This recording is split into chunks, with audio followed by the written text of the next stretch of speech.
વિદ્યાર્થી મિત્રો, ધોરણ 11ના સંસ્કૃત વિષયની અંદર આજે આપણે અભ્યાસ કરવા જઈ રહ્યા છીએ ચેપ્ટર નંબર 3 વર્ષાવર્ણનમ. વર્ષાવર્ણન પ્રસ્તાવના જોઈ લઈએ. મહર્ષિ વેદવ્યાસે 18 પુરાણોની રચના કરી છે. 18 પુરાણોમાં ભાગવત પુરાણ ઉત્તમ મનાય છે. તેમાં કુલ 12 સ્કંધ અને 18,000 શ્લોકો આવેલા છે. ભાગવત પુરાણના 10મા સ્કંધના 20મા અધ્યાયમાં વર્ષા અને શરદ ઋતુનું વર્ણન પ્રાપ્ત થાય છે. તેમાંથી વર્ષા ઋતુને લગતા 7 શ્લોકો અહીં લેવામાં આવ્યા છે. એટલે આ ચેપ્ટર છે એ શેમાંથી લેવામાં આવ્યું? તો ભાગવત પુરાણના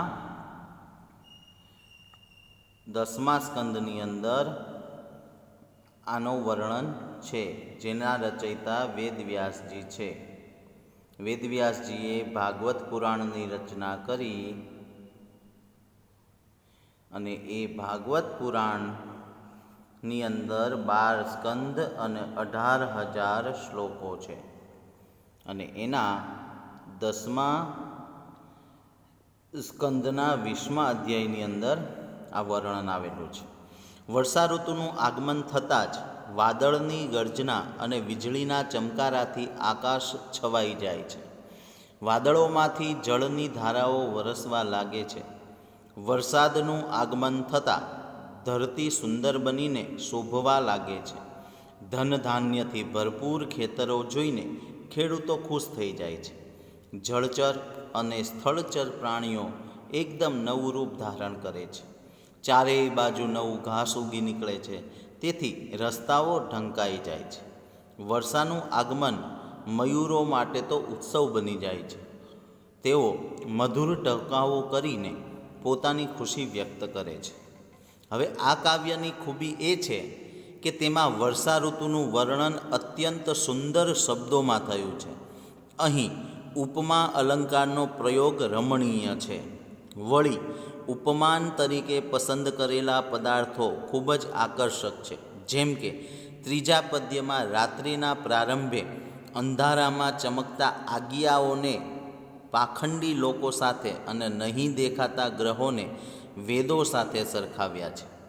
કલિયુગમાં પાપનું સામ્રાજ્ય પ્રવર્તે છે, તેથી પાખંડીઓનો પ્રભાવ જોવા મળે છે, જ્યારે વેદો સાવ ભૂલાઈ જાય છે. 6ઠ્ઠા શ્લોકમાં ઘાસથી ઢંકાઈ ગયેલા માર્ગોને અભ્યાસના અભાવે વિસરાઈ ગયેલા વેદ જ્ઞાન સાથે અને 7મા શ્લોકમાં વાદળોના આગમનથી હરખાઈ ગયેલા મયુરોને ગૃહસ્થ લોકો સાથે સરખાવવામાં આવ્યા છે. 5મા શ્લોકમાં નવવારી નિષેવયા અને હરિનિષેવયા શબ્દોના પ્રયોગમાં યમકની ચમત્કૃતિ છે. આ બધા પદ્યો અનુષ્ટુપ છંદમાં છે, જેની અંદર 32 અક્ષરોનો છંદ અનુષ્ટુપ. પંચમમ લઘુ સર્વત્ર જે આપણે અનુષ્ટુપ છંદ ભણ્યા એની અહીંયા ચર્ચા છે. હવે આપણે પાઠની શરૂઆત કરીએ તો આમાં ટોટલ 7 શ્લોકો છે. આ 7 શ્લોકોની અંદર વર્ષા ઋતુનું વર્ણન કરવામાં આવ્યું છે કે વર્ષા ઋતુ આવતા કેવી કેવી અસરો થાય છે. જેવી રીતે તમને લોકોને યાદ હશે કે 9મા ધોરણની અંદર આપણે સર્વમ ચારુતરમ વસંતે આવું 6ઠ્ઠું ચેપ્ટર સંસ્કૃતમાં ભણ્યા હતા. દ્રુમા સપુષ્પા સલિલમ સપદ્મમ સ્ત્રિયસ્ કામા પવન સુગંધી. એ જે શ્લોક સાથે આપણે અભ્યાસ કર્યો તો એ કવિ કાલિદાસના ઋતુ સંહારમાંથી લેવામાં આવ્યું હતું, જેની અંદર વસંત ઋતુનું વર્ણન હતું. જેમ અહીંયા વર્ષા ઋતુનું વર્ણન કરવામાં આવ્યું છે. હવે આપણે પ્રથમ શ્લોકનો અભ્યાસ કરીએ. તતઃ પ્રાવર્તત પ્રાવૃટ સર્વસત્વ સુખપ્રદા વિદ્યોતમાન પરિધિર વિસ્ફુર્જિત નભસ્થલા. તતઃ એટલે ત્યારબાદ. પ્રાવર્તત પ્રાવૃટ. પ્રાવૃટ શબ્દનો અર્થ થાય છે વર્ષા ઋતુ. પ્રાવર્તત એટલે શરૂ થઈ. સર્વ સત્વ સુખપ્રદા દરેક પ્રાણીઓને સુખ આપનારી. વિદ્યોત્તમાન પરિધિ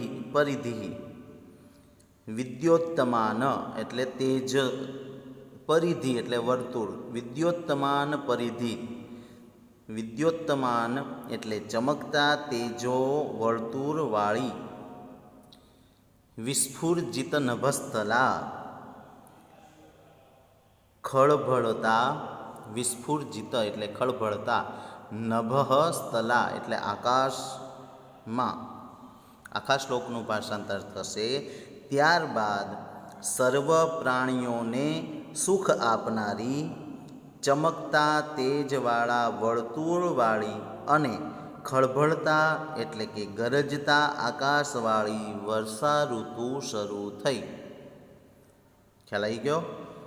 પહેલા શ્લોકનું તતઃ પ્રાવર્તત પ્રાવૃટ સર્વ સત્વ સુખપ્રદા વિદ્યોતમાન પરિધિર વિસ્ફુરજિત નભસ્થલા.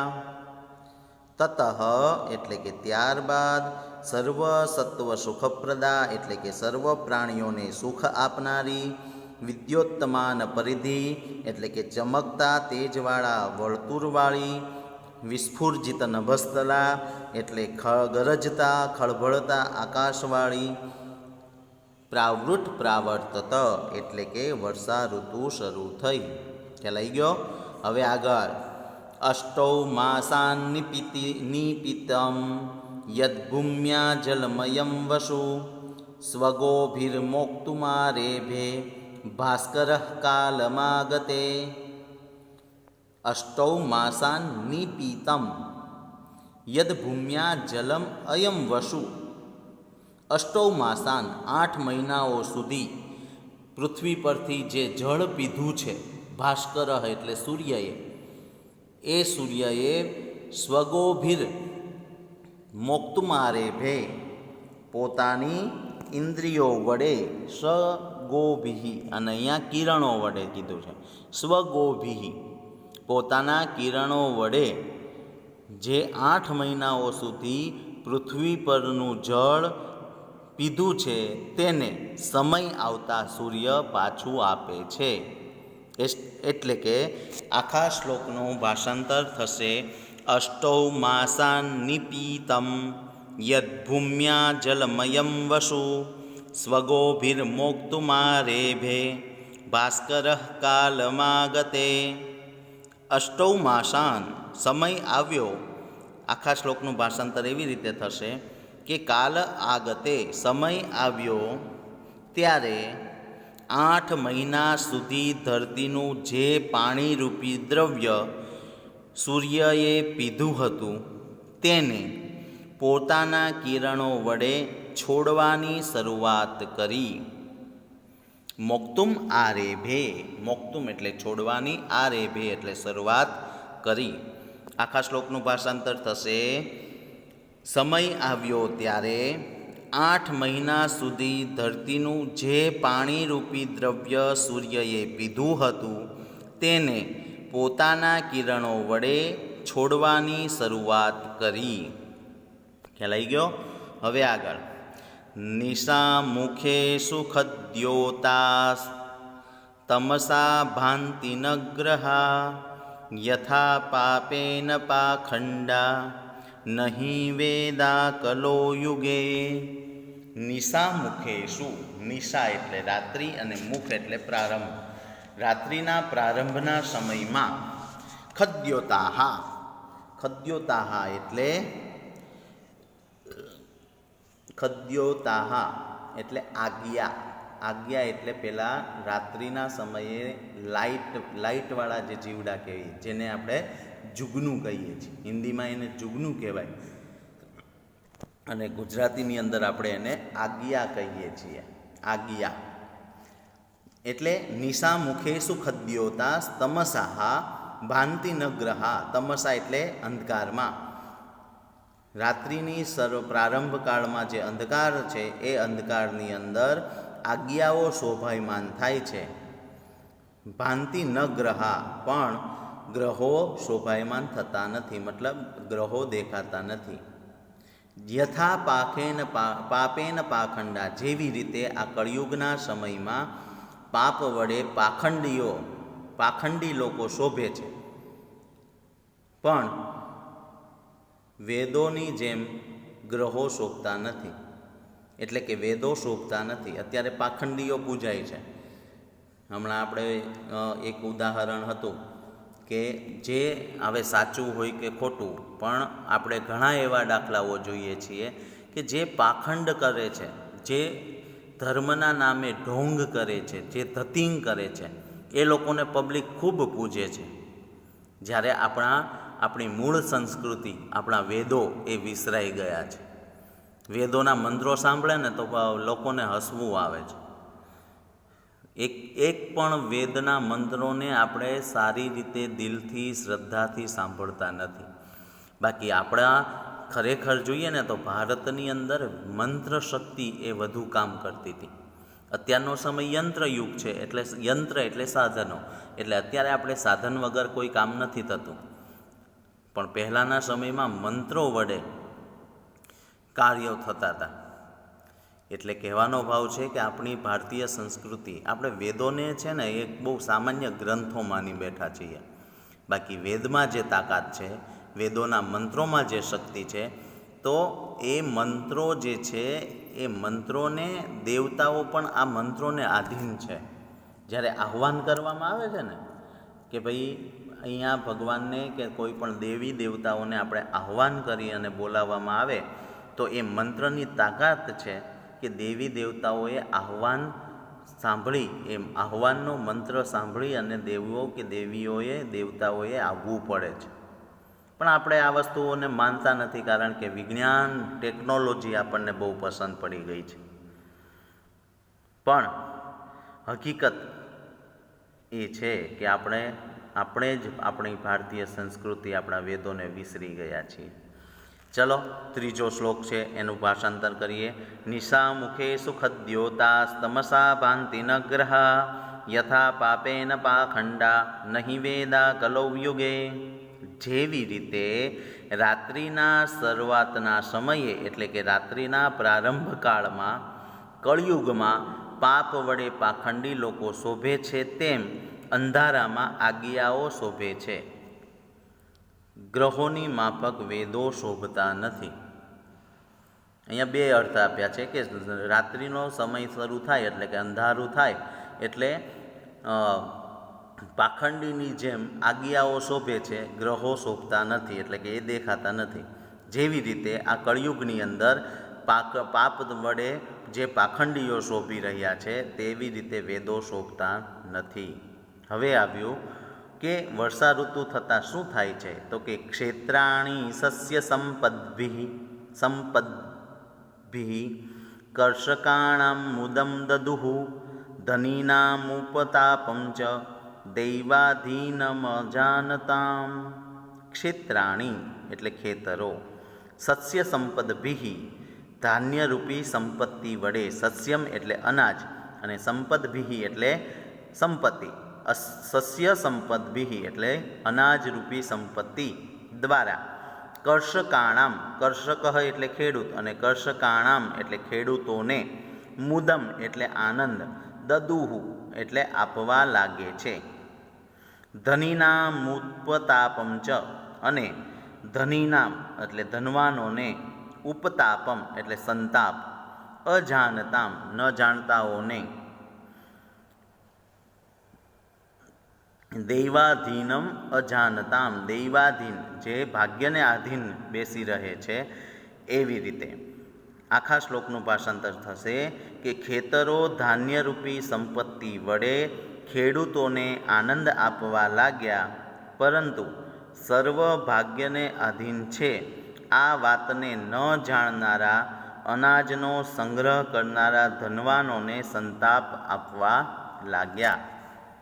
ઘણા છે ને વેપારીઓ કેવું કરે છે કે અનાજનો સંગ્રહ કરે, અને જ્યારે પણ આવો કોઈ અતિવૃષ્ટિ કે અનાવૃષ્ટિ થાય ત્યારે પોતે કરેલા જે અનાજનો સંગ્રહ છે તેને ઊંચા દામમાં બજારમાં વેચવા મૂકે છે.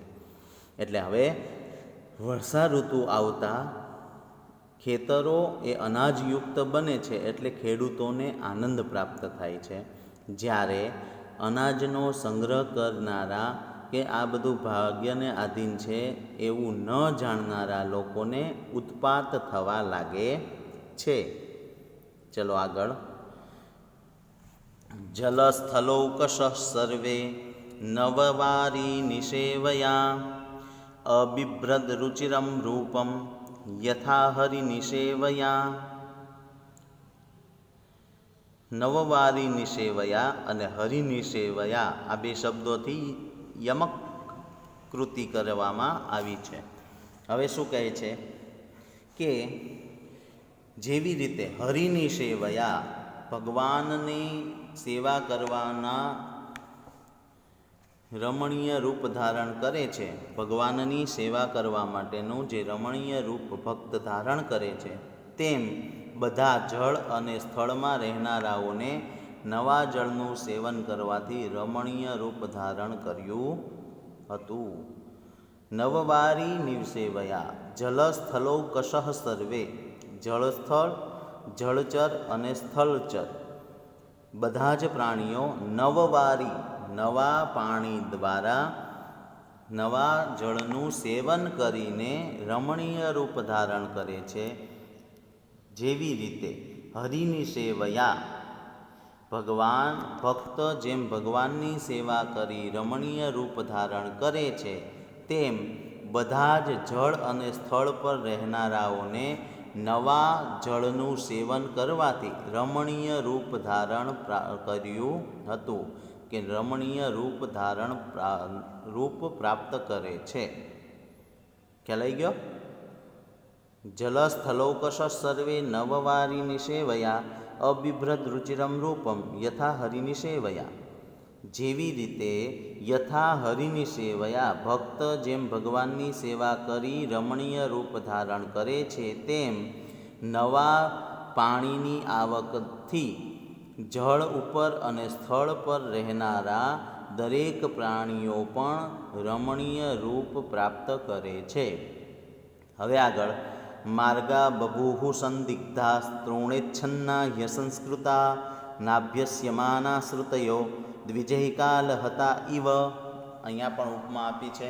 ઉપમા અલંકારનો અહીંયા ઉપયોગ કર્યો છે કે જેવી રીતે અનભ્યાસ જેમ અભ્યાસ કર્યા વગર શ્રુતયો દ્વિજૈહી, દ્વિજૈહી એટલે બ્રાહ્મણો વડે, શ્રુતય એટલે વેદો જેવી રીતે દેખાતા બંધ થઈ ગયા છે, એટલે કે બ્રાહ્મણોથી કે બ્રાહ્મણો દ્વારા અભ્યાસ નહીં કરવામાં આવતા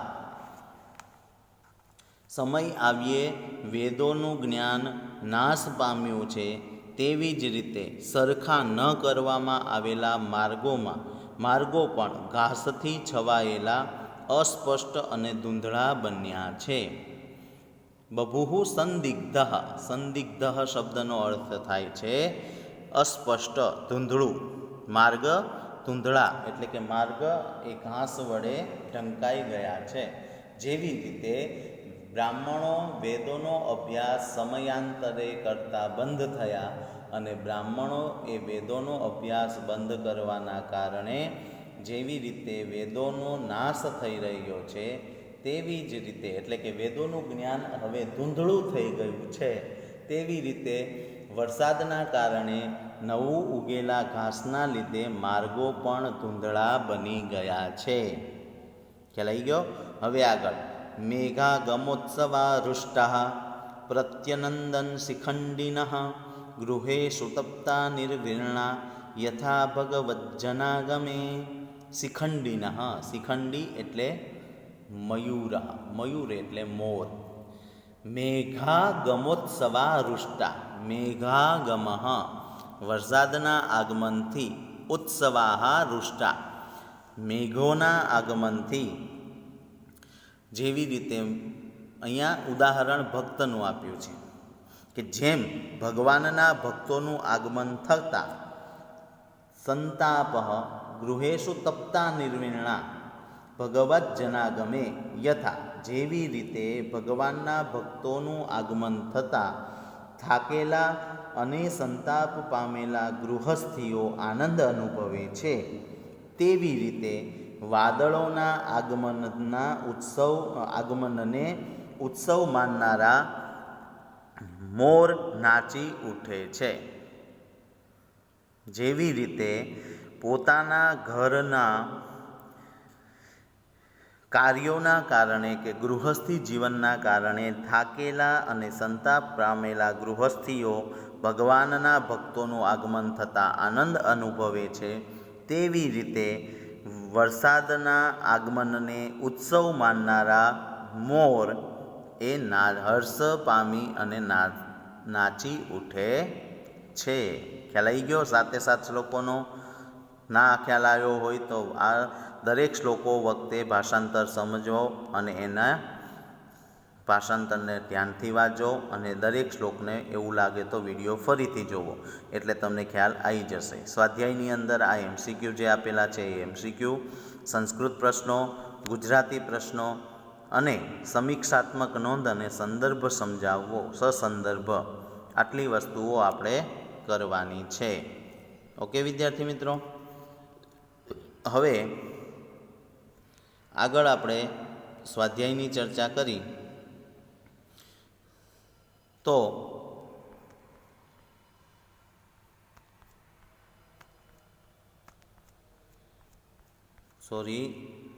આગળ જતા રહેવાયું એટલે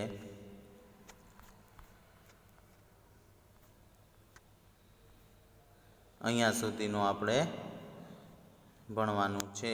સ્વાધ્યાયની અંદર આ બધાની અને આ વિશેષ જે ખદ્યોતઃ આપ્યું છે એ ખદ્યોતઃ એટલે આગીઓ એની ટૂંક નોંધ છે એ પણ તૈયાર કરવાની અને શબ્દાર્થો પણ એકવાર વાંચશો એટલે આ સાથે 7 શ્લોકોનો તમને શબ્દોના અર્થને ખ્યાલમાં આવી જશે. ઓકે વિદ્યાર્થી મિત્રો, અહીંયા સુધીનો આપણે અભ્યાસ રાખીએ. અહીંયા સ્વાધ્યાય સુધીનું તૈયાર કરજો. ફરી મળીશું નવા ચેપ્ટર સાથે. ત્યાં સુધી ધન્યવાદ.